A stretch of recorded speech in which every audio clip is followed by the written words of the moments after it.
America গেলে আমরা taxi চালাবো, আমেরিকা গেলে আমরা সাইকেল চালাবো, বাট বাংলাদেশে আমরা করতে পারি না। যে আপনার ছেলে কি করে, বা সে তো ট্যাক্সি চালায়, বিয়ের বাজারে সে অচল। আমাদের দেশে মুশকিলটা হলো যে সবচেয়ে বড় সমস্যা হচ্ছে এডুকেটেড বেকার ইউথ, এডুকেটেড বেকার ইউথ।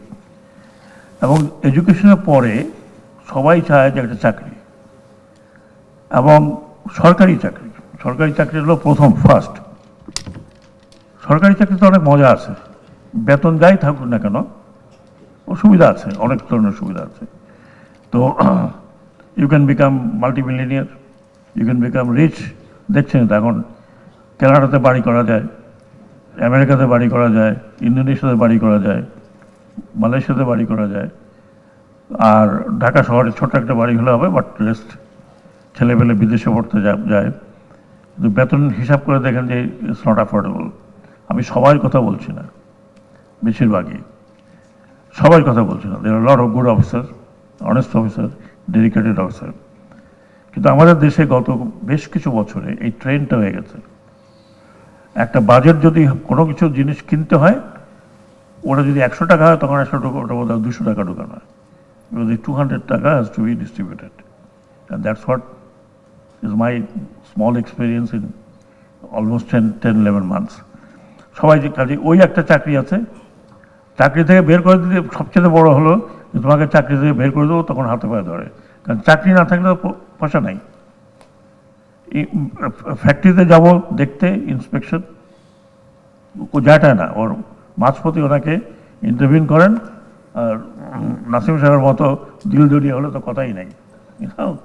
সো প্রবলেম হচ্ছে যে আমাদের তাহলে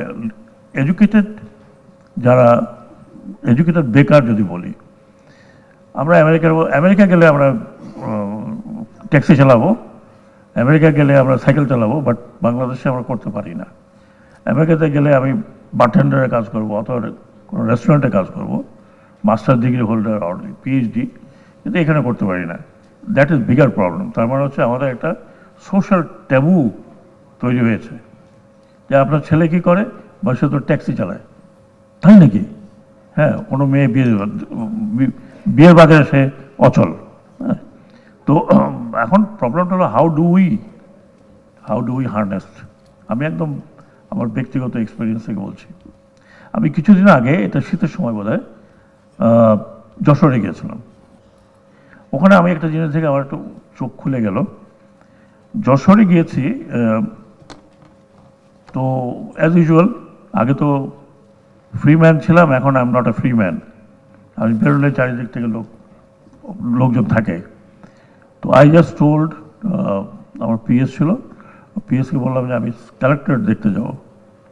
কালেক্টরেট দেখতে দেখতে I slipped out, nobody knew where I have গন।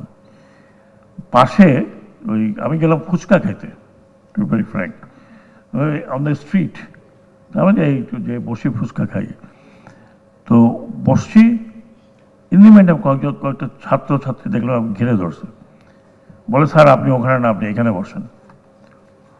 বললো আমরা যশোরের যে কলেজটা, কি কলেজ ছিল ওই নাম করা, যশোর, ইয়েস, ওরা ওখানকার ছাত্র আর ছাত্রী। বসলাম, বলে স্যার আমরা পিঠা বানাচ্ছি,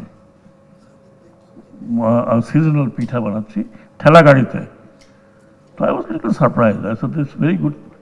তো বললাম তোমরা কী করো? বলে আমরা সব either we finished our graduation or we are finished our masters. কোনো কাজ কিছু করার নাই, আমরা we are looking for job, but we have started this.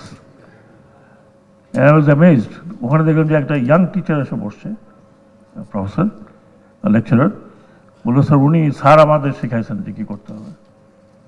আচ্ছা, হাউ মাচ ইউ আর্ন? ওরা 5 জন ছিল বোধ হয়। How much you earn?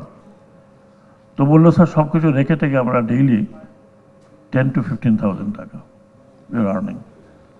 এবং they made a factory, pitha factory.